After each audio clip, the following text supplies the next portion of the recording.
नमस्कार मित्रांनो, तुम्हाला माहीत आहे का? चीनमध्ये एक असं शहर आहे जे आज पूर्णपणे पाण्याखाली आहे. या शहराचं नाव आहे लायन सिटी. हे शहर सुमारे 1400 वर्षापूर्वी ईस्टर्न हॉन राजवटीच्या काळात वसलेले होते आणि एकेकाळी ते व्यापार आणि संस्कृतीचं महत्त्वपूर्ण केंद्र होते.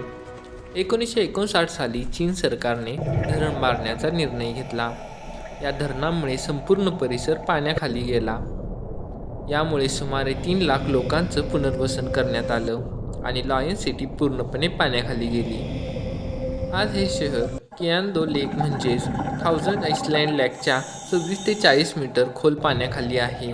विशेष गोष्ट म्हणजे पाण्याखाली असूनही लायन सिटी आजही अतिशय चांगल्या स्थितीत जतन झाली आहे. आजही पाण्याखाली दगडी सिंहाची मूर्ती, भव्य प्रवेशद्वार, रस्ते आणि प्राचीन शिलालेख स्पष्टपणे दिसतात. सध्या या शहराला फक्त प्रशिक्षित स्कुबा ड्रायव्हर भेट देऊ शकतात. म्हणूनच लायन सिटीला अनेकदा पूर्वेकडील अटलांटिस असंही म्हटलं जातं. हे शहर काल्पनिक नाही, हे इतिहासात खरंच अस्तित्वात होतं आणि आजही पाण्याखाली शांतपणे उभं आहे.